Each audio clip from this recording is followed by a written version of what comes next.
The bed was cold. Zara's hand reached across the sheets before her eyes opened. Nothing.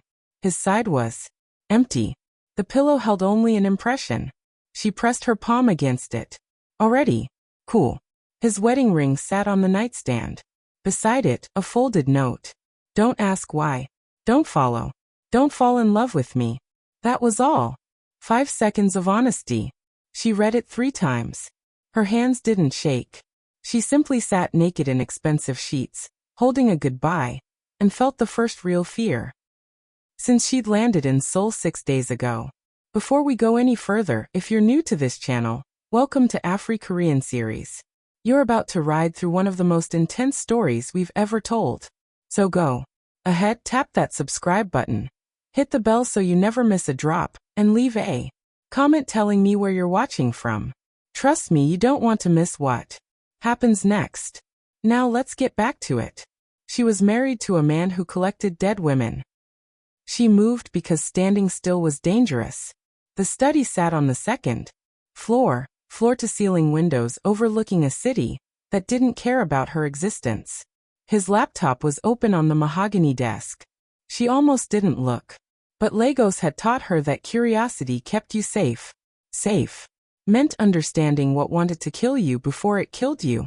She opened the files. A folder labeled with a date. Inside 6 photographs. 6 women. 6 white wedding dresses. 6 dates spanning 2 years. The first woman. Married March 2022. She searched the name. Missing woman found dead in apartment. Overdose suspected. March 2023. The second. Body recovered from Hangang River. Causes under investigation. Third. Local woman dies in car accident. Solo vehicle collision. Fourth. Missing person. Found in Pyeongchang. Investigation ongoing. Fifth. Burned beyond recognition. Victim ID pending. Sixth. Currently missing, presumed dead. Each woman had died or disappeared within 60 days of marrying him. She was married to a man who collected dead women. She heard the elevator. Her entire body went still. Footsteps. Slow. Measured. He closed the laptop and stood. When Jaehwan appeared in the doorway, he stopped. He saw her standing there in his stolen t-shirt, illuminated by Seoul behind her. His face went through something. Not shock. Something like surrender. How long have you been awake? She asked. Since I left the note. Show me, Zara said. He closed his eyes. When he opened them, she saw a man already standing at the edge. If I show you, he said quietly, you'll want to leave. And when you leave, my uncle will find you. I've already been trapped once, she replied. In Lagos. My father traded me to save himself. So don't threaten me. Show me. He walked toward the laptop. They passed close enough to touch. He opened the files and showed her journals she hadn't found. Dates. Names. Notes written in Korean with desperate punctuation. 3 months, he said. That's how long it usually takes. For what? For my uncle to get bored with the protection. She read that 3 times. He kills women, Jaehwan said simply. Girls from poor families. He promises futures. Then he takes them. The only thing that stops him is when I marry them first. He's old-fashioned. He won't touch a man's wife, not directly. Not until boredom sets in. Not until months pass. And then you lose them, Zara said quietly. And then I lose them. She looked at him. A man who had married 6 women and buried 6 women and thought sacrifice was protection. You married me to buy time, she said. His jaw tightened. She turned away and looked at Seoul. Millions of people. Her family in Lagos still expected the money. Still believed she was safe. Your uncle, she said. His name. Changmin. How many people work for him? 50. Maybe more. 50 people who watched and chose money over everything else. I need to call Lagos, Zara said. My brother. He owes me. She stepped onto the balcony. Cold air at 14 floors up. She could see everything. From here. The Han River. Mountains. Buildings stacked like bones. Her brother answered on the 3rd ring. 2 in the morning in Lagos. I need information, she said. Korean organized crime. Import-export. Everyone. Everything. What did you marry into? Later. Right now I need names. When she went back inside, Jaehwan stood at the window. I'm not running, Zara said. He turned. I'm not waiting 3 months to die. We find the other 5 women. We find out what happened. Because your uncle isn't expecting the wife to ask questions. He's expecting fear. She stepped closer. I'm not afraid of him, she said. I'm angry. And in Lagos, angry women survive longer than scared ones. Something shifted in his expression. Not hope. Something like the first crack in a wall that had stood too long. If we do this, he said, there's no coming back. No normal. There was never going to be normal, she replied. The moment I married you, it ended. The only choice is what happens next. He moved closer. When he was close enough, she could see his breathing. The scar across his right eyebrow white against his skin. If you go after him, he'll hunt you, Jaehwan said. Good. I've been hunted before. But nobody's ever been hunted by someone who married them before. That changes things. She walked toward the bedroom. She had work to do. Phone calls. Information. Hours. Before her brother called back with names. And one thought circled. 6 women had married him and died. But maybe one of them was still alive. If they'd survived, if they'd escaped, then somewhere in Seoul, there were women who understood what she'd just realized. You don't escape a cage. You burn it down. Zara found Seo Yun in Hongdae, in a basement apartment where young people went to disappear. The woman who answered the door was shorter than expected, with short hair and eyes that had seen too much too young. Her hands didn't shake. They moved with certainty, the certainty of someone who knew exactly how much pain the world could deliver. You're the new wife, Seo Yun said. I am. African. Nigerian. Seo Yun nodded like this explained something. She stepped back and let Zara enter. 3 other women were inside. All young. All quiet. All with the look of people who'd been hunted and survived. He told you? Seo Yun asked. I found the files. Smart. Seo Yun poured tea without asking. Most never look. You looked. That gives. You maybe 2 months longer. The other women left. Seo Yun watched them go. He wasn't always like this, Seo Yun said. He became this way trying to save people. His uncle was hunting. He married women to protect them. It worked for a month. Maybe 2. Then his uncle got bored and moved on. Jaehwan was left with bodies. He told me he loses them. He doesn't lose them, Seo Yun corrected. He sacrifices them. Trades their lives for time. Stands still when Changmin gets bored. That's why I got out. Not anger. Exhaustion. I was tired of being currency. She poured herself tea. But I stayed in Seoul, she continued. Because I realized something Jaehwan never figured out. Changmin's strength isn't money or connections. It's that nobody fights back. Everybody runs. What if survival means staying? What if survival means burning him down from inside? How many women has he taken? Zara asked. 37. Documented. Probably more. 37 women. 6 marriages to Jaehwan. Which meant Changmin was hunting. Faster than Jaehwan could marry them. What happened to them? Zara asked. Some disappeared into pipelines. Japan. China. Thailand. Some are still here. Working. In clubs. In massage places.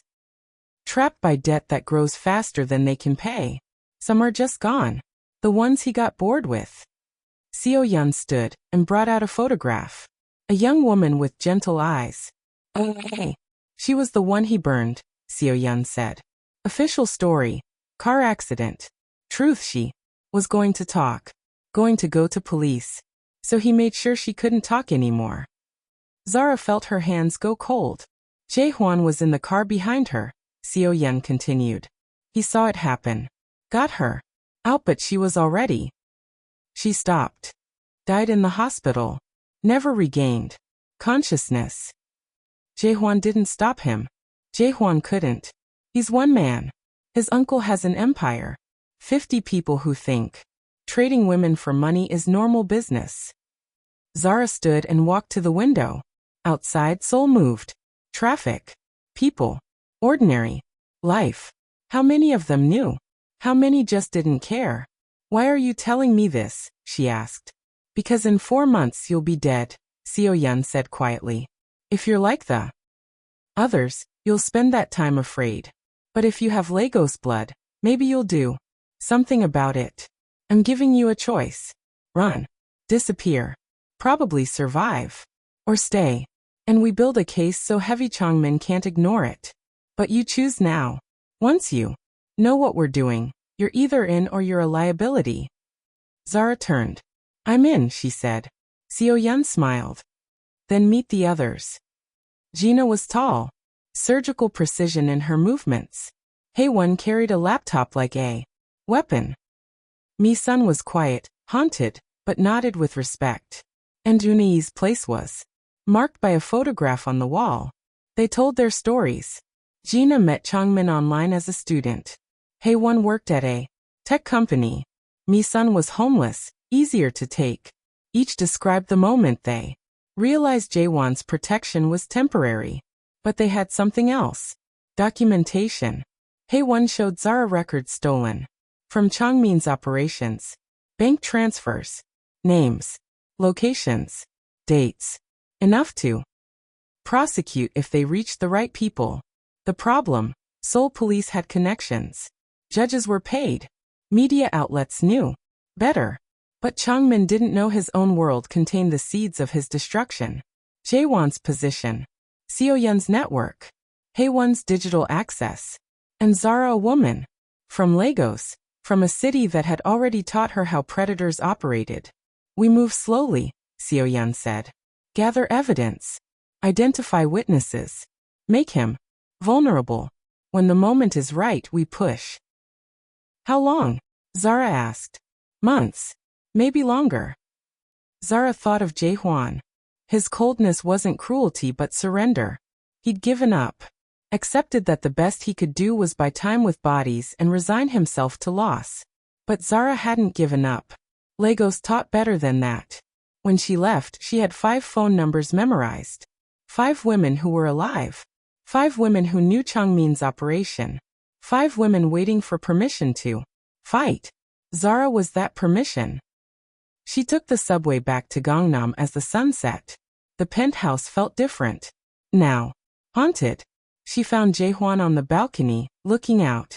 He didn't turn when she came outside. You found them, he said. I did. And we have work to do, she replied. The kind that takes months. The kind that requires planning. The kind that means you're patient while I build something you couldn't build alone. He turned. Changmin will know you're trying something. Probably. But he'll underestimate me because I'm a woman. More because I'm African. He'll think I'm scared. By the time he figures out what's happening, it'll be too late. She stepped closer. Your uncle collected dead women, she said.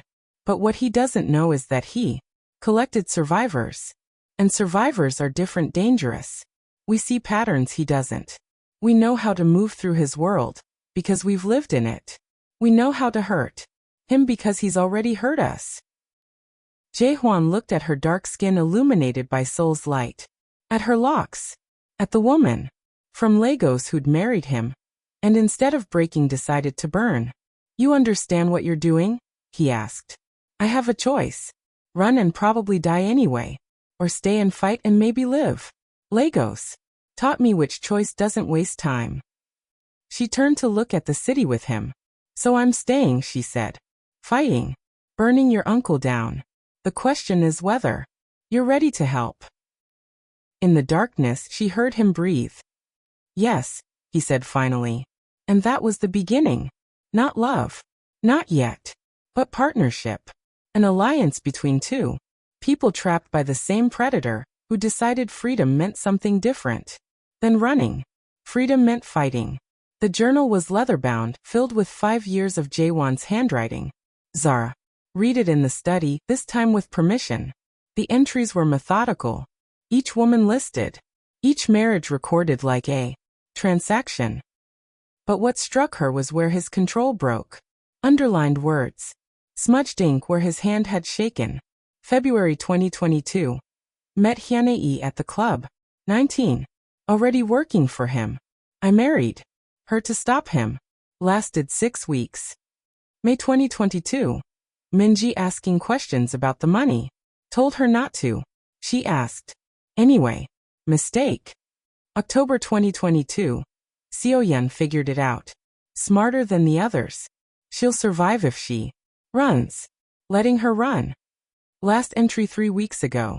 It's not working anymore. Never worked. I'm just buying time with their lives. That's not protection. That's collaboration. Zara closed the journal and looked at Jaehwan across the desk. How did your uncle know about Seoyeon? She asked. He always knows. People everywhere. Clubs. Hospitals. Police. How many on that list would flip if the pressure was right? Jaehwan didn't answer immediately. He was learning that Zara's questions weren't casual. They were architecture. Most are mercenaries, he said finally. Work for whoever pays. If someone paid better and offered protection, they'd switch, Zara finished. Which means we don't convert them. We just make Changmin a liability instead of an asset. She stood and paced, thinking while moving, assembling pieces. Your uncle's business relies on silence. Women don't talk because they're broken. Operators don't talk because they're paid. Police don't talk because they're connected. But what if we introduce something he can't control? What if we leak documentation? Police are connected to him, Jaehwan said. Not all. Not the ones with jurisdiction over import cases. There's Prosecutor Kim. 3 years trying to build a case against the families. Clean. Untouchable. She'd move if someone brought her the right evidence. Jaehwan stood. If we bring in authorities, Changmin will know immediately who provided information. And then he'll come after us, Zara said. And when he does, we'll be ready. We won't fight blind. We'll fight with documentation. Testimony. 5 women who already survived him once. She stopped pacing and looked directly at him. Men like your uncle operate in darkness, she said. Powerful in darkness. But light is weakness. Evidence is weakness. Organized response is weakness. He's used to isolated women. Silence. He's not used to women who refuse to stay broken. Jaewon's expression was unreadable. He underestimates women, she continued. All of them. Sees them as prey. Product. Something to consume. But what he doesn't see is 5 survived him. And now 1 is married to you. That means access. Faster movement than he thinks possible. She walked to the window and looked out at Seoul. I need you to do something, she said. Keep acting like you don't know I contacted Seoyeon. Act like I'm just the frightened new wife. Attend his weekly dinner Thursday. Like nothing changed. He'll know, Jaehwan said. He'll suspect. But not know. There's a difference. In that gap we move. She turned back. What's his routine? She asked. Monday through Wednesday. Office in Gangnam. Thursday family dinner. Friday. Nightclub in Hongdae. Saturday, traveling. Sunday recovering. Who does he see? Who are his people? Jaehwan listed names. Jin, Dae, Park, Yoon, Han. 7 people forming his inner circle. 1 will flip, Zara said. Not immediately. But eventually. Power is fragile. Your uncle has enemies. Always someone ready to trade him for survival. A knock at the study door. Both went still. Jaehwan opened it. A young household staff member stood outside. Your uncle called, the staff said in Korean. Wants you to bring your wife to dinner. Thursday. Wants to welcome her to the family properly. Jaewon's jaw tightened. Tell him we'll be there, he said. The staff left. Zara met his eyes. How long until Thursday, she asked. 2 days. Then we have 2 days to prepare you for the performance of your life. You'll walk into that dinner with me, sit across from a man who kills women, pretend nothing is wrong, like you're just another terrified bride learning to accept her fate. And what will you be doing? Being the woman he expects. Frightened. Beautiful. Alone. An African girl navigating a world she doesn't understand. The kind he thinks is easy to predict. She pulled out her phone and called Seo Yun. I need documentation, Zara said. Everything you have on Changmin. Bank records. Transport logs. Names of women. Everything. By Wednesday night. Seo Yun didn't ask questions. You're moving fast, she said. Faster than he thinks possible. Okay. We'll have it ready. When you're at that dinner, don't make eye contact. Don't let him know you're calculating. Make him feel safe. That's when we strike. The line went dead. Zara turned to Jaehwan. Tell me everything about your uncle, she said. Weak points. Fears. Habits. Vulnerabilities. For hours Jaehwan talked. Changmin's obsession with control. Paranoia about succession. Need to keep power visible and concentrated. Habit of keeping detailed records. Every transaction, every girl, every operation documented in ways that would make prosecutors weep. He's arrogant, Jaehwan said. Doesn't think anyone will move because he thinks he's too connected, too powerful. But arrogance is just vulnerability with better dress code. Thursday arrived with deadline weight. Zara wore white, vulnerable and expensive at once. Locks down, arranged softer than she was. Makeup making her seem younger, less threatening. The restaurant was private. Back in trance only. Changmin was already seated, head of a long table, surrounded by his people. They stood when Jaehwan and Zara entered. Changmin was smaller than expected. The first mistake people always made. Assuming size mattered with danger. Gray hair. Soft hands. Expression almost kind. He smiled at Zara like she was a gift wrapped specifically for him. Welcome, he said in English. My nephew found someone special. I see now it's true. She lowered her eyes and sat when he gestured. He talked most of dinner. Stories about Jaehwan as a child. Business dealings. Family. History. Zara said very little. She played the role of a frightened young woman from Africa learning to navigate power she didn't understand. But while she played, she watched. How he treated servers, dismissively, barely noticing. How he looked at her like something he could acquire. How people deferred to him with deference coming from fear, not respect. Near dinner's end, Changmin turned to her directly. Are you happy, Zara? He asked. She hesitated. Let the pause stretch just long enough to seem vulnerable. I'm learning, she said softly. Learning is good. Learning means you're not dead inside yet. Some girls are. Some come to us already broken. But you have spark. I see it. That spark is what Jaehwan liked about you. That potential to become something useful. The way he said useful made her skin crawl. But she smiled. Let him believe she was exactly what he thought. A young woman from Lagos, far from home, dependent on a man who would never save her, trapped in a family she didn't understand. What he didn't see was the calculation behind the smile. When they left, Jaehwan's body was rigid with tension. They didn't speak until back at the penthouse. He's going to move faster, Jaehwan said. Did you see how he looked at you? Yes, Zara replied. He's decided I'm a candidate for something. Pipeline maybe. Something else. But he's decided to use me. We're running out of time. No, Zara said. Now he's committed. Now he has a plan. The moment he commits, he becomes vulnerable. Predictable. She pulled out her phone and texted Seo Yun. He's moving. Send everything. Within an hour, Haewon sent encrypted files.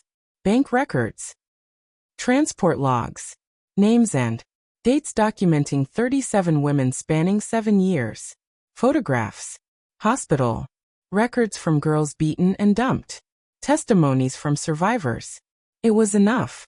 More than enough. Zara compiled files into a single document. Encrypted. Sent to Prosecutor Kim. Documentation of human trafficking operations run by Changmin Park. Women named. In attached files will provide testimony. Respond if ready to move. She hit send at 11:47 p.m. Thursday night. By Friday morning, Prosecutor Kim responded. Enough to move. When? Zara looked at Jae-hwan. Sunday morning, she typed back. He'll be alone, recovering from Saturday travels. People scattered. That's when we move. Prosecutor Kim responded 40 seconds later. Understood. We'll be ready. Zara closed the laptop and looked at the man she'd married 6 days ago. 54 hours, she said. Until what? Until your uncle stops being the most dangerous person in this room. Jae-hwan stood and walked to the window. Beyond it, Seoul continued its indifferent life, millions unaware that in the next 2 days, something would shift. Something would break. I've waited 3 years for someone to do this, he said quietly. I've been here 6 days, Zara replied. Maybe Lagos blood moves faster than Korean. Patience. He looked back at her. For the first time since she'd found the photographs he showed. Something other than cold. Gratitude. The beginning of something that might become trust. But more, she saw what she was building. Not love. Not yet. But a future different than the one Changmin had written. A future where she wasn't prey, wasn't protected, wasn't sacrificed. A future where she was dangerous. Friday and Saturday they waited. Zara couldn't sleep. She read files over and over, memorizing names, dates, details. Called Seo-yeon and the survivors. Made sure they were safe. Knew what was coming. Understood that when Changmin fell, the world didn't immediately become kind. It just became different. Sunday morning arrived at 6:47 a.m. Prosecutor Kim's team moved on 3 locations. Simultaneously, Changmin's apartment, his office, his safe house. By 7:15 a.m. it was over. Changmin in custody. His phone seized.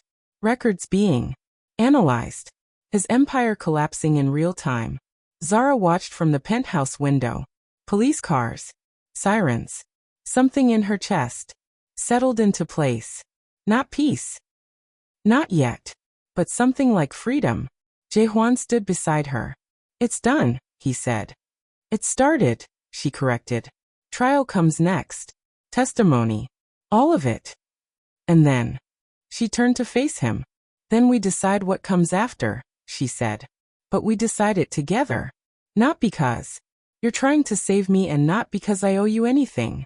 But because Lagos taught me that the only way to survive this world is to find people you can trust. People who've already paid the price. People who understand that freedom isn't safe. It's just worth it. In morning light coming through the penthouse windows, illuminating her dark skin and her locks and her small gold pendant, she looked like something he'd never expected to exist in his life. Not a victim. Not a sacrifice. But a woman who'd walked into his world and decided it would bend to her will instead of the other way around. Okay, Jae-hwan said. And that was how it began. Jae-hwan didn't speak for 3 days. He moved through the penthouse like a ghost, showering in the dark, changing clothes, with mechanical precision, sitting in the study with the lights off, watching the city like it held answers he'd never find. Zara watched him. She'd learned his patterns. Already, the coffee cup he used when thinking about the dead women, where he stood, when he couldn't sleep, the way his hand pressed against the window glass like he was trying to push through to somewhere else. Somewhere where 6 women hadn't died. Because he tried to save them. On the 4th day, he came to her in the bedroom. Zara was reading through Haewon's documentation. The laptop showed bank transfers dated 2 years ago. Account numbers. Shell companies. 12 different countries. Transportation networks that moved women like cargo. I need to tell you something, he said. About why I married you. She closed the laptop and sat back against the headboard. The penthouse lights made him look like a silhouette. A man made of shadow. Not the official reason. Not the debt your family owed to Changmin. That was real, but it wasn't the whole truth. He sat on the edge of the bed, not looking at her. His shoulders carried the weight of 3 years of failures. When I learned about you, he continued, I was actually hoping you'd be different. That's the part one didn't say. I wasn't just buying time with another marriage. I was hoping that maybe this time, I could actually save someone. I looked at your profile, your background in Lagos, your intelligence, the way you'd already survived one predatory system intact, and I thought, this woman knows how to fight. Maybe this time it will be different. Zara didn't interrupt. She watched his hands. They were shaking. But I knew it wouldn't be, he said quietly. I already knew it wouldn't be different. Because Changmin always wins. He gets bored and he moves on and I'm left standing over a grave. That happened 6 times. 6 times I told myself this one would survive. 6 times I was wrong. Why keep doing it? She asked. He finally turned to look at her. His eyes were exhausted in a way that had nothing to do with sleep deprivation. This was the exhaustion of a man who'd made the same failed choice repeatedly. Because if I didn't marry them, Changmin would just take them faster. The marriages bought them time. Sometimes weeks. Sometimes months. Some of them used that time to run. Some of them used it to gather evidence. Seo-Yun used it to build her shelter. The marriage wasn't protection exactly. It was more like a delay. A buffer. The only thing I could offer that actually worked against him. He stood and paced to the window. His silhouette became more defined. But it wasn't enough, he said. It was never enough. I kept thinking if I just found the right woman, someone smart enough and strong enough, maybe this time the marriage would mean something more. Maybe this time I could build something that lasted. And then you found the files and I realized I was doing the same thing I always do. I was sacrificing you. Zara set the laptop aside and stood. She crossed the space between them deliberately. Tell me about the 6, she said. Not the official stories. The real ones. Jae-hwan took a breath so deep it seemed to deflate him. Hyun-ae was 19. Changmin found her working as a hostess in a club in Gangnam. She was there because her mother was sick and needed medical treatment. She couldn't afford. I married her thinking I could at least make sure her family got money for the hospital. 2 months later, she was dead. They called it an accident. She fell from a balcony. Alone. At 2 in the morning. Nobody could explain why she'd been on that balcony. Nobody could explain why she was alone. The case was closed in 3 days. He stopped. Started again. The words came slower this time. Minji was trying to work as a model. She took everything seriously. Her appearance. Her education. Her future plans. Changmin told her he could make her a star. That he had connections at major agencies. I married her instead. She lasted 45 days. They found her in her apartment. Empty prescription bottles arranged on the nightstand. A note that nobody had ever seen. But Minji didn't take pills. She was terrified of anything that made her lose control. I knew her medical history. I knew she wouldn't do it herself. He walked to the window, pressing his palm against the glass. Seo-Yun was different. She was smart like you're smart. She figured out what was happening before Changmin could move against her. I let her run because I could see she had a plan. I didn't know she'd stay in Seoul. I thought she'd disappear to another country. And the burn victim? Zara asked. Jae-won's entire body went rigid. She was the youngest. 21. She came to Seoul from a rural village because she wanted to be a doctor. Brilliant, straight A's, scholarship potential, the kind of student who made her family proud. Met Changmin at a university event. Some kind of networking thing where he posed as an investor. I married her and told her to stay quiet. Stay low, wait it out. But Une couldn't do quiet. She wasn't built that way. She was documenting everything. Taking pictures. Writing down names. Audio recordings. By day 40, Changmin knew she had evidence. He sent her a message, a photograph of her family's house back in the village, with the address written underneath, just to make sure she understood what he could do.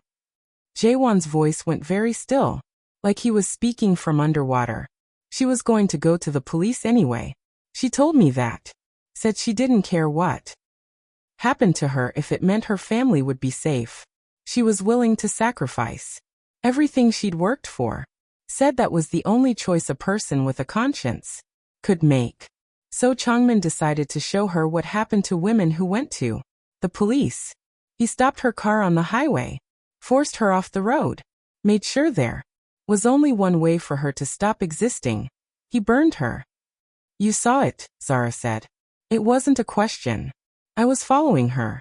I always followed them. I told them it was for protection, but really I was gathering evidence.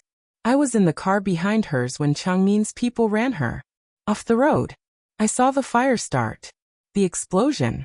I pulled her out, but she was already burning. I got her to the hospital, but the burns were too severe. 87% of her body.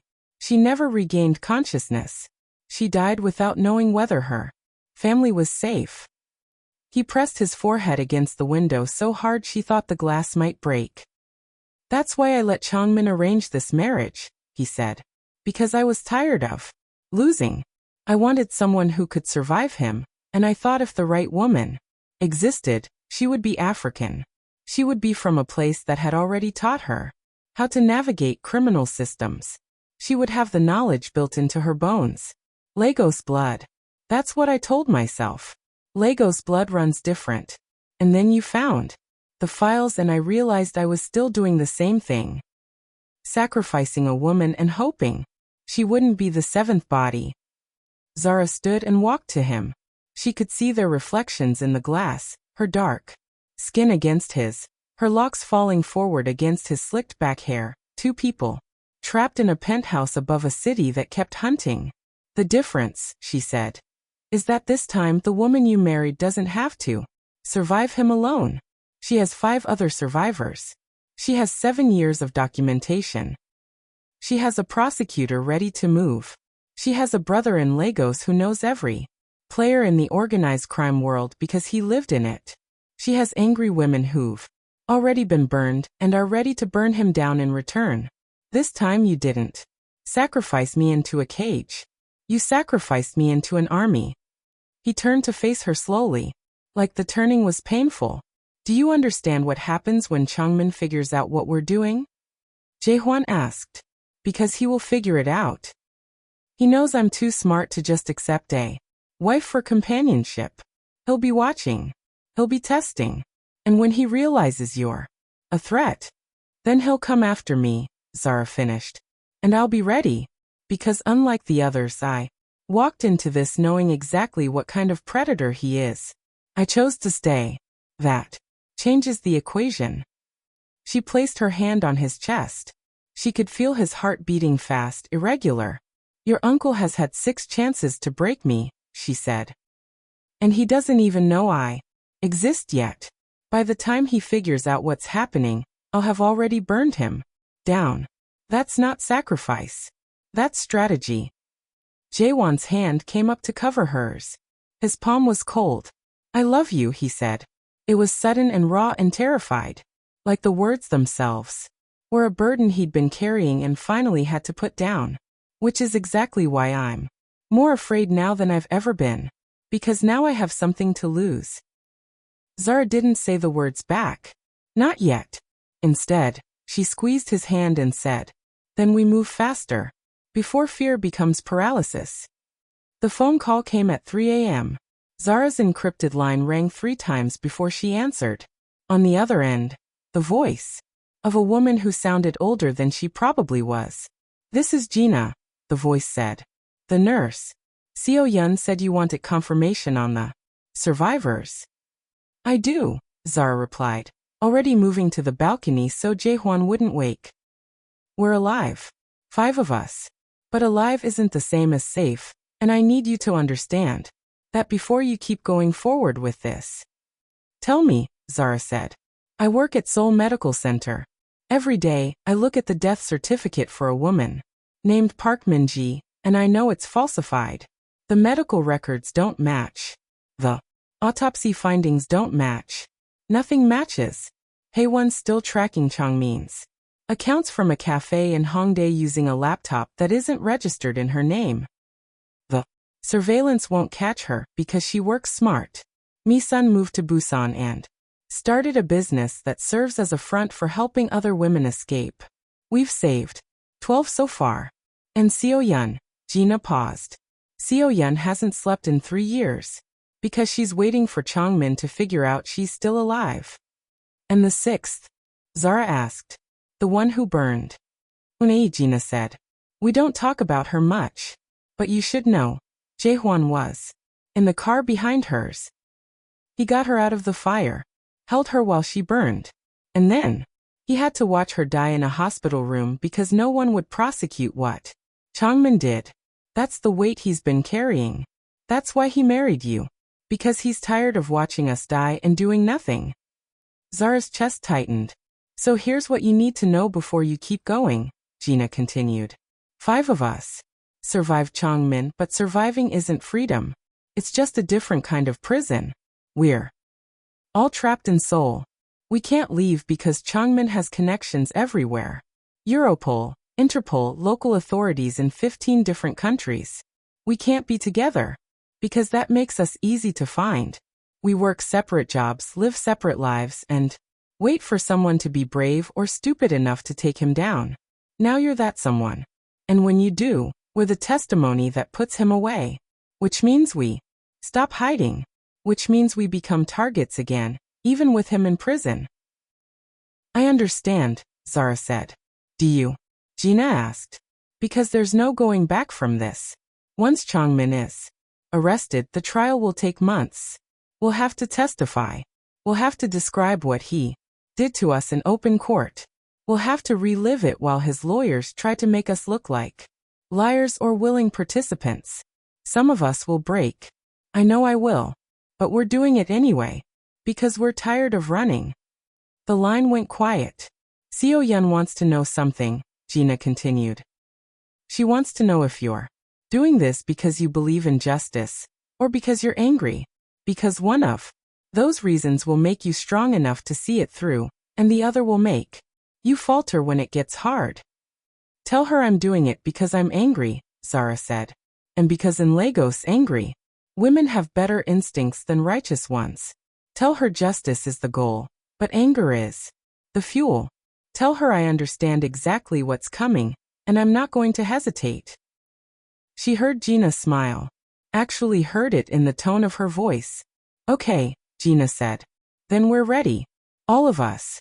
Whenever you need us to testify. Whenever Prosecutor Kim is ready to move. We're ready. One more thing, Zara said. Oh no. Where is she? There was a long silence. She's not anywhere, Gina finally said. She died 3 years ago. But her mother is alive. In the village where Unei grew up. Changmin made sure Uni never went to the police by threatening her family. Maybe that's where you start. With the woman whose daughter Changmin killed. With the mother who couldn't do anything to stop it. The line went dead. Zara stood on the balcony looking out at Seoul. Somewhere in this city were 5 women who'd already survived hell once and were preparing to walk back through it. Somewhere in a village she'd never been to was a mother mourning a daughter that nobody officially admitted had been murdered. Somewhere in the medical center was a nurse forging her own death certificate. Somewhere in Hongdae was a woman hacking into criminal accounts. Somewhere in Busan was a woman building a shelter out of her own survival. And in the penthouse behind her was a man who'd married 6 women, tried to save them all and failed every single time. She pulled out her phone and called Seo-yeon directly. I need Unei's mother's address, she said. And I need to know if she'll talk to us. She'll talk, Seo-yeon replied. She's been waiting for someone to ask. Waiting for 3 years. She has Unei's documentation. Everything her daughter gathered. She's been keeping it safe. The village was 3 hours from Seoul by train. Zara traveled alone. She'd told Jaehwan she was visiting Seoyun, which was technically true. They met first in Hongdae before catching the early train. But the real destination was different. The real destination was a place where a mother had been waiting for 3 years for someone to care enough to use her daughter's evidence. Unai's mother lived in a small house on the edge of the village. The kind of place where everyone knew who you were the moment you stepped off the bus. She was waiting on the porch when Zara arrived. Waiting like she'd been waiting every day since Unai died. Waiting like she'd never stopped waiting. Her name was Minhei. She was 53 years old and had the particular stillness of a person who'd already cried all the tears she was going to cry and now just existed in the space after grief. Seoyun told me about you, Minhei said. No greeting. Just information. The African woman who married into the family. I married Jaehwan, Zara confirmed. And I'm trying to burn down the man who killed your daughter. Minhei studied her. Actually looked at her dark skin, her locks, the scar on her wrist. Come inside, she said. The house was clean but sparse. Minimal furniture. Minimal decoration. The kind of space maintained by someone going through the motions of living without actually engaging with it. Minhei poured tea and sat across from Zara at a small kitchen table. Unai was brilliant, Minhei said without preamble. She wanted to be a doctor. Was on track to get into Seoul National University's medical program. Top of her class. Full scholarship offers. Then she met a man at a university event who said he could help her with her application. He was charming. Attentive. He paid for her study classes. He introduced her to the right people. Everything moved perfectly until the engagement. She drank her tea. Her hands didn't shake. She realized too late that she wasn't marrying him for love or opportunity.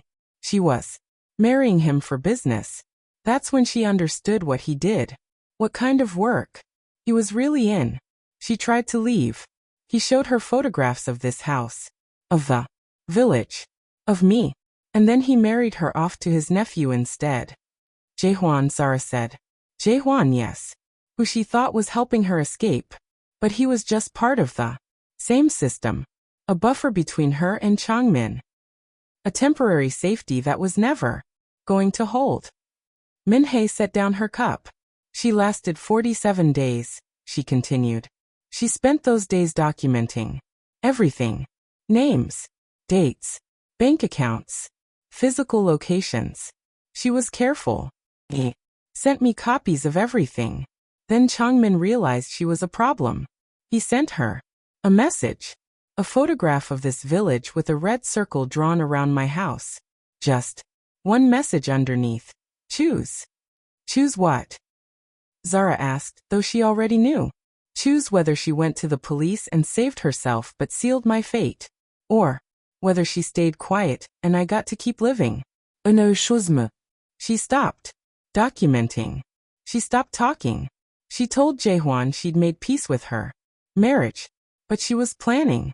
She was going to go to the authorities anyway, with all her evidence and damn the consequences. Minhei's expression didn't change. But something shifted in her eyes. Changmin burned her. I got the official report 3 days later. Car accident. Faulty. Wiring. Case closed. But I know what it was. My daughter died because she was brave. And nobody did anything about it. I'm doing something about it, Zara said. Are you? Minhei asked. Or are you just the next sacrifice? The next woman he'll let die because she got too close to the truth. I'm not marrying him for safety, Zara replied. I'm marrying him to destroy him. Unai's documentation. Do you still have it?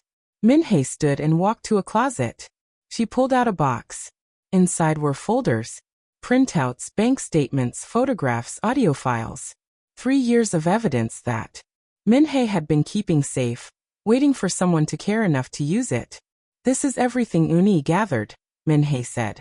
Bank transfers to shell companies. Names of girls in Changmin's operation. Locations where they're held. Medical reports. From doctors who examine them. Transportation logs. Everything you would need to put Him away. Everything that should have put him away 3 years ago. Zara's hands felt steady as she reached for the box. I'm going to use this, she said. I'm going to make sure that every woman Changmin hurt comes forward. I'm going to make sure Unei's death means something. It won't bring her back, Minhei said quietly. No, Zara agreed. But it will keep him from burning anyone else. She packed the box carefully. Before leaving, she turned to Minhei. He'll be arrested in 5 days, Zara said. He'll stand trial. And when he does, the world will know what your daughter was trying to stop. The world will know she died trying to save women she'd never met. That's not much. But it's something. Minhei didn't respond. She just stood on the porch and watched Zara leave, a woman whose daughter had been brilliant and brave and dead for 3 years while nobody did anything. Jaehwan was waiting when Zara returned to the penthouse. He knew where she'd gone. He didn't ask for confirmation. You have the documentation, he said. Everything, Zara replied. 7 years of evidence. Bank records. Transport logs. Names of every girl he's taken. Medical reports. It's more than enough. She opened her laptop and called Prosecutor Kim. This time, instead of sending the documentation digitally, she told the prosecutor to send an agent. In person. Tonight. When the prosecutor's agent arrived, Zara handed over the box containing Unei's careful documentation. 7 years of evidence. 37 names. Every transaction. Every date. Every location. This is going to stand up in court. Zara asked. It's better than anything we could have hoped for, the agent said. This is meticulous. This is personal documentation by someone who understood what she was gathering. This is going to be devastating testimony paired with the physical evidence. When? Jaehwan asked. Sunday. We move Sunday morning. He won't see it coming. After the agent left, Jaehwan and Zara stood on the balcony looking out at Seoul. The city had no idea that in 72 hours, something would shift. Something would break. Zara's phone buzzed. A text from an unknown number. So the new wife is clever. Traveling to the village. Meeting with Unei's mother. Accessing old evidence. How long before you become a liability? Zara's blood went cold. She showed Jaehwan the message. His face drained of color. He knows. He knows what you're doing. He suspects, Zara corrected. But he doesn't know for certain. Close enough. You have to leave. Tonight. I can get you to the border. I can. No, Zara said. Her voice was very steady. What do you mean no? He's going to kill you. He's going to come after me, she said. And I'm going to let him come. Because the moment he moves against me is the moment he confirms everything we've documented. He'll have to act publicly. He'll have to make a move that law enforcement can trace. He'll have to commit to something that will put him away. She pulled out her phone and texted back to the unknown number. I know what you did. To 37 women. I know what you did to your nephew's wives. I have documentation that will bury you. Come and get me if you're brave enough. What are you doing? Jaehwan asked, horrified, inviting him to expose himself. The response came within seconds. You're dead. Sunday. Your choice. Natural causes. Or something more interesting. Zara showed him the message and smiled. There, she said. Now he's committed. Now he can't back away from killing me. Because he's publicly stated his intention. And when he makes a move on Sunday morning, it's going to be at the exact same time Prosecutor Kim's team is moving against him. Jaehwan pulled her close. If anything happens to you, nothing will happen to me, she said. Because I'm not running. I'm not hiding. I'm standing still and letting him come. And when he does, he's going to find 5 survivors, ready to testify, a prosecutor ready to arrest him, and all of his own documentation used against him. She pulled back and looked at him directly. This is what Lagos taught me, she said. When you're surrounded by predators, you don't try to escape individually.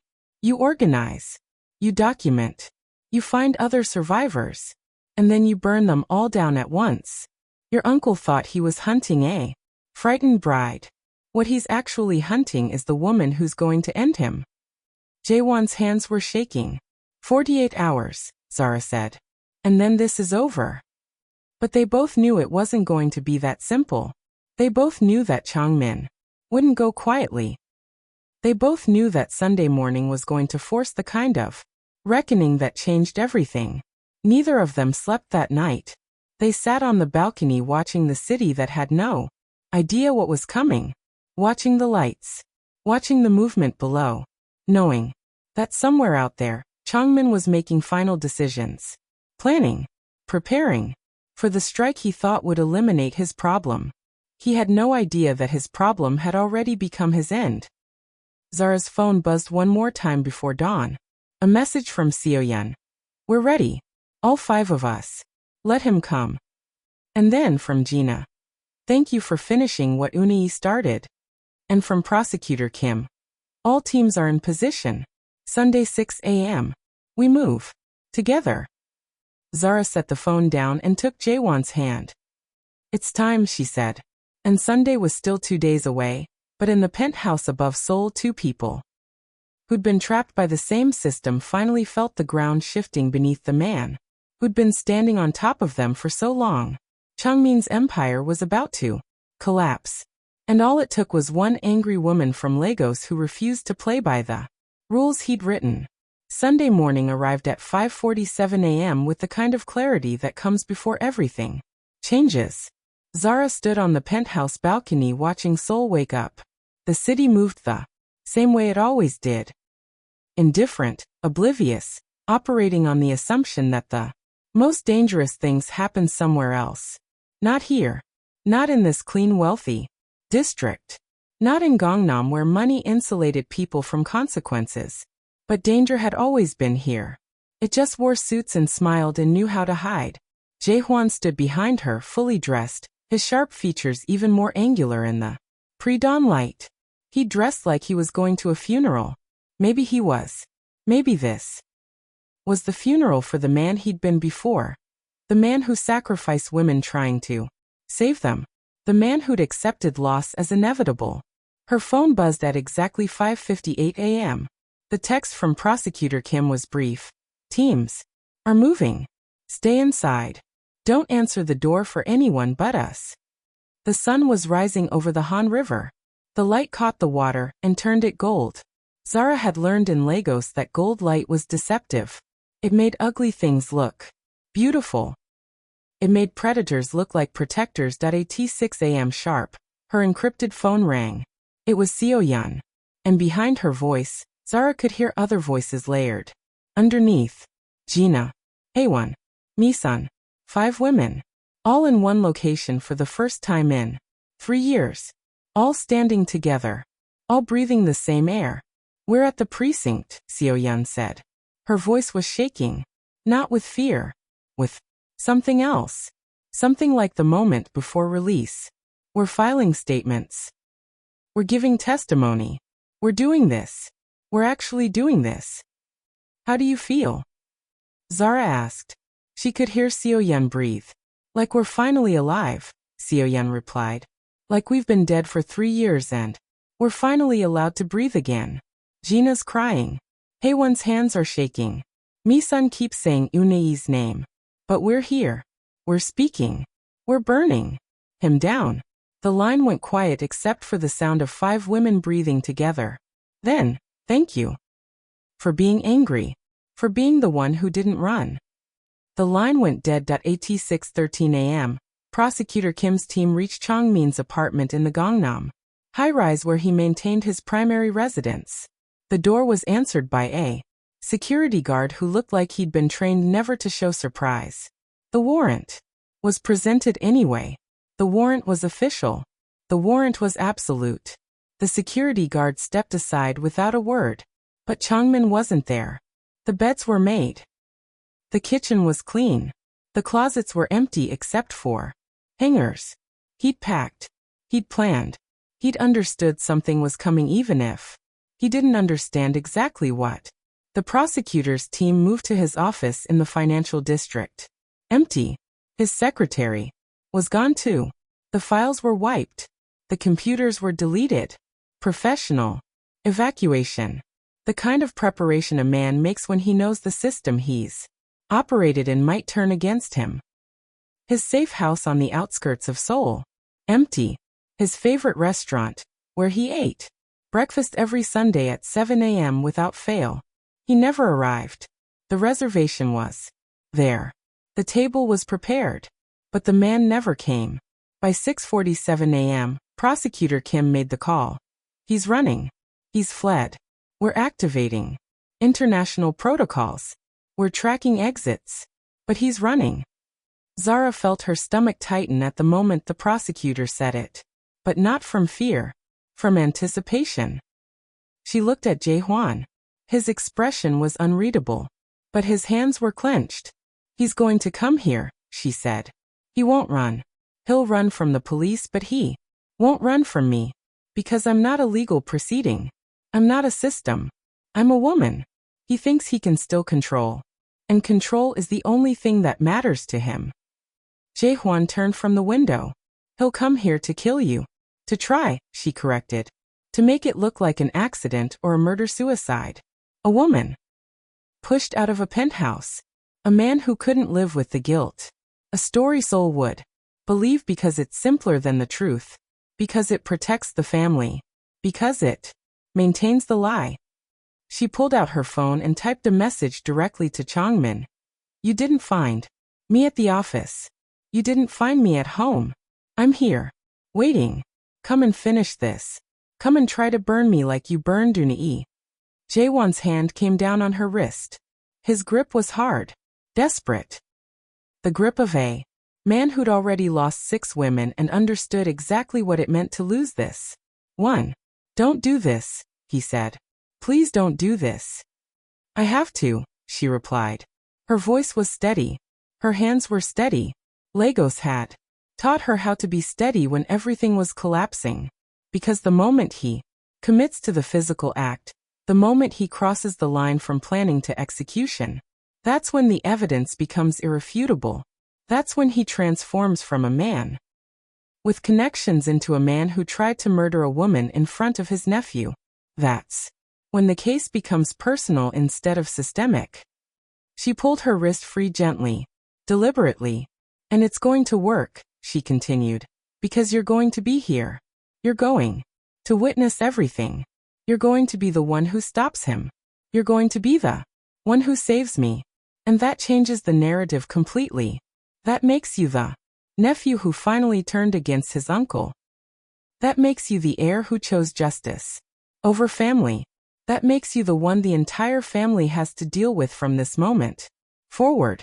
They'll know that power in your family now flows through someone who won't compromise. She placed her hand on his chest. She could feel his heart beating fast. Panicked. Out of rhythm. This is the only way, she said. For you. For me. For Unei. For all of them. At 7:13 a.m., the elevator chimed. The sound was soft. Almost gentle. But it cut through the penthouse like a blade. Footsteps. Heavy. Deliberate. The footsteps of a man who'd spent 52 years operating under the assumption that his power was absolute. That his will shaped reality. That his word was law. Changmin entered the study where Zara was sitting calmly at the desk. Her dark skin was illuminated by the morning light coming through the windows. Her locks were pulled back with a simple gold clip. Her small gold pendant caught the light.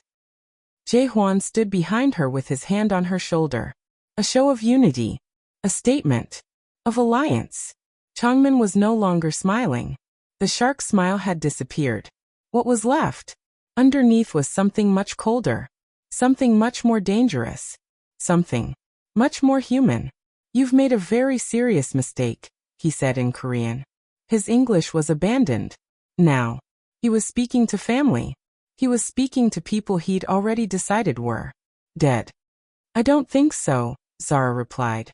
She understood enough Korean to know what he said. She responded in English anyway, a deliberate choice. A statement that this Conversation didn't belong to him anymore. That the language of this moment was the language of the world watching, of justice, of consequence. Changmin's hand moved toward his jacket. Zara didn't flinch. Jaewon's hand pressed down on Zara's shoulder. A signal. A confirmation. The moment had arrived. 37 women, Zara said, standing up slowly. That's what we have. 37 documented cases of human trafficking, exploitation, and murder. 37 names. 37 families. 37 reasons for you to spend the rest of your life in a cell where you understand exactly what it means to be powerless. Changmin's expression didn't change, but something shifted in his posture. A recalibration. A moment where he realized that his absolute power had developed cracks. That the foundation beneath his empire had been eroding all along. And the survivors, Zara continued, moving closer to him. All 5 of them. Seo-yeon, who's been building a shelter. Gina, who's been documenting evidence. Haewon, who's been tracking your accounts. Mi-sun, who's been saving women. They're all at the prosecutor's office right now. All of them talking. All of them testifying. All of them providing the documentation that's going to end you. No woman survives me, Changmin said. His voice was very quiet, which was somehow more terrifying than if he'd been shouting. Quiet voices mean certainty. Quiet voices mean someone has moved past anger into something colder, something more dangerous. I did, Zara replied. I came into your world knowing exactly what you were. I walked directly into your machinery, and instead of breaking, I brought it down. Not through escape. Not through running. Through strategy. Through connection. Through the one thing you never understood. That women you think you've broken can stand together. That broken women can organize. That organized women can burn predators down. Changmin moved. He moved toward her with his hand raised, and his face transformed into something that had been underneath the entire time. The predator beneath the businessman. The monster beneath the uncle. The thing that had always been hunting underneath the false civility. But before his hand could reach her, before violence could become physical and undeniable, the study door burst open with such force it cracked against the wall. Prosecutor Kim's team entered. Armed. Official. Absolute. The kind of authority that doesn't negotiate. The kind of power that doesn't compromise. Changmin Park, the prosecutor said in Korean and English both, voice layered with official gravity. You're under arrest for human trafficking across international borders, exploitation of minors, conspiracy, and 37 counts of felony murder. You have the right to remain silent. Anything you say can and will be used against you in a court of law. Changmin didn't resist. He didn't say anything. He simply looked at Zara with an expression that promised this wasn't over. That prison was temporary. That he would spend decades planning her destruction. That power like his didn't disappear just because the system temporarily turned against it. Zara looked back at him with the expression of someone who'd already decided she wasn't afraid of dead men walking. Because that's what he was now. Dead. A ghost. A man whose name would become shorthand for predator. For arrogance. For the cost of underestimating angry women. As the officers led him out, he passed Jaehwan. For a moment, uncle and nephew stood facing each other. Jaehwan's face was blank. Changmin's was fury. You chose a woman over your family, Changmin said in Korean. No, Jaehwan replied in English. Clear. Definitive. I chose my family over a monster who happened to share my blood. The trial lasted 4 months. 4 months of testimony. 4 months of women standing in open court and describing what had been done to them. 4 months of evidence being presented in clean courtroom light. 4 months of Changmin's lawyers trying to discredit testimony. 4 months of the world learning exactly what kind of operation had been running. Underneath Seoul's gleaming surface, Seo-yeon testified first. She wore a simple black dress and her hair was long now, not the short cut Zara had first seen. She looked stronger. She looked like a woman who'd spent 3 years building something and was finally ready to defend it. She described the shelter. How she'd taken the 6 other months Jaehwan had bought her and turned it into a network that had saved 43 women so far. How she'd built something out of survival. How she'd refused to be a victim and instead became a warrior. The prosecutor asked her, "Were you afraid?" Seo Yun's answer was simple, "Yes. But I was more afraid of what would happen if I stayed silent." Gina testified about the falsified death certificates, about working in Seoul Medical Center and having to look at Minji's official records every single day and live with the lie embedded in the system, about signing documents that said a woman was dead when Gina knew exactly where that woman was living, about the weight of that lie. When the prosecutor asked if she'd done it for money, Gina shook her head. "I did it because Changmin knew my address, knew my family's names, knew how to reach everyone I loved. I falsified a certificate because a woman's life was worth more than my career." Haewon testified about the digital records, the bank transfers, the organization of the trafficking network across 12 countries, the systematic documentation of human lives reduced to inventory, numbers, transactions, supply and demand. She brought her laptop and showed the courtroom exactly how Changmin's operation worked. The numbers were staggering. The organization was meticulous. The profit was obscene. She cried while testifying, but her voice never wavered. Mi-sun testified about the women currently being held when the prosecutors' teams executed the raids, about the conditions they were kept in, about the psychological manipulation that made them believe escape was impossible, about the way predators train victims to be their own jailers. And Minhae, Unei's mother, testified about her daughter, about a brilliant young woman who'd decided that saving other people was worth dying for, about watching her daughter's life transform from medical school promise to documented evidence, about the 3 years of waiting for justice, about the satisfaction of finally being heard. She held Unei's photograph while she testified. The young woman with gentle eyes and brilliant potential. The young woman who'd been burned. On the final day of testimony, the prosecutor turned to the judge and presented the evidence accumulated by Unei herself. 7 years of meticulous documentation.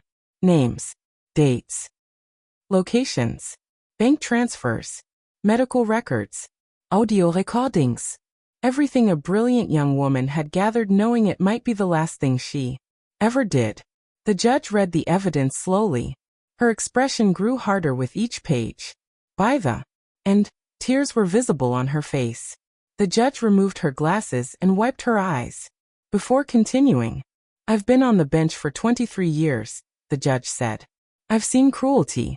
I've seen greed. I've seen the worst that humans can do to each other. But I have never seen documentation this meticulous, this personal, this devastating of human trafficking." This young woman understood exactly what was being done, and she documented it. Knowing the consequences. That takes courage beyond measure. The judge looked directly at the prosecutor's desk where the evidence was arranged. "I find the defendant guilty on all charges." Changmin was convicted of 37 counts of human trafficking, 37 counts of felony murder, conspiracy, money laundering, exploitation of minors, fraud. The charges stacked like a tower that would never fall. He was sentenced to life without parole, consecutive sentences that guaranteed he would die in prison. The judge's statement was clear. "Your crimes are so numerous and so severe that there is no possibility of redemption. You will spend the remainder of your life in confinement, which is a mercy you did not extend to your victims." When the verdict was read, Zara stood in the courtroom gallery and watched a man who'd spent 52 years operating under the assumption of absolute impunity finally understand that power was fragile, that systems could collapse, that women you thought were broken could burn you down. She didn't smile, but her hands were steady. Beside her, Jaehwan closed his eyes. 5 rows back, Seo Yun took Gina's hand. And in the balcony section, survivors who'd been part of other networks that Changmin had connected to began to stand, one by one, a silent acknowledgement, a moment of power. The judge looked up at them and nodded. 3 months after Changmin's conviction, Jaehwan made an announcement. He called a press conference. The Seoul National Press Club was packed. Television, cameras, international journalists, the kind of attention that shapes narratives. He stood in front of Seoul's major news outlets and announced that he was taking control of his family's business operations. All of them. Not the old operations. Not the networks that had been running for decades in darkness. But a complete restructuring. His speech was delivered in Korean first, then English. Clear. Deliberate. The speech of a man who'd thought about every word. For 3 years I failed, he began. I tried to save women by marrying them. I thought that proximity to power would protect them. I was wrong. My marriages delayed the inevitable but didn't change it. And I chose to accept that failure. I chose to believe it was the best I could do. That acceptance was cowardice. He paused. Then I married a woman from Lagos. A woman who came into this situation and saw what I couldn't see. That individual solutions don't work against systemic predation. That you have to organize. That you have to document. That you have to stand together. The cameras flashed. The journalists leaned forward.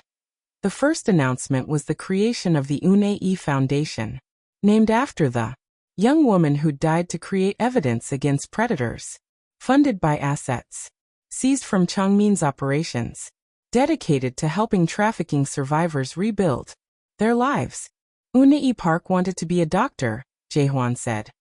She wanted to heal people. This foundation will heal the survivors she worked to protect. It will provide medical care, psychological counseling, education, and reintegration support to every woman we can reach. The second announcement was about auditing.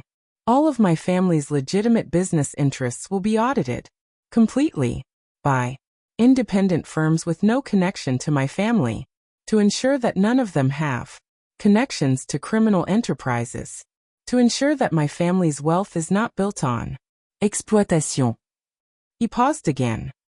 Some of this wealth is being used to fund criminal investigations into organized trafficking networks throughout Asia. My family's money, which came partly from these networks, will be used to dismantle them. The third announcement was about Zara. My wife, Jaehwan said. Zara, a woman from Lagos, came to Seoul and saw what was invisible to me. She saw a system that could be changed. She saw survivors who could be organized. She saw a future where predators couldn't operate in darkness. I'm announcing today that Zara will be the director of the Unae Foundation. She will be responsible for determining how this foundation operates, how survivors are supported, and how we prevent the next predator from accumulating the power my uncle had. The cameras flashed so bright the light was blinding.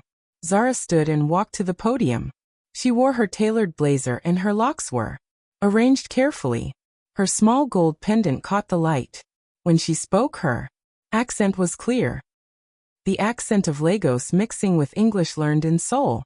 In my city, predators operate in the same way they operate here, she said. They identify vulnerable women. They use promises. They build systems that make escape seem impossible. The system is not unique to Korea or to Africa. The system is universal, which means the solution must be universal too. She looked directly at the cameras. We will be establishing satellite foundations in Lagos, Nairobi, Bangkok, Manila, and Shanghai, she continued. We will be training women to recognize and document predatory networks. We will be creating legal support for survivors. We will be building infrastructure that allows women to organize against these systems instead of just surviving them. She paused. My husband tried to save women individually. He failed. Not because he wasn't trying hard enough, but because individual solutions don't work against organized crime. Only organized responses work. Only systematic approaches work. Only women standing together work. After the press conference, they returned to the new penthouse. Not the old penthouse. Jaehwan had sold that and used the money to fund the foundation. This penthouse was smaller, simpler. A space chosen deliberately, not inherited by obligation. They stood on the balcony looking out at Seoul.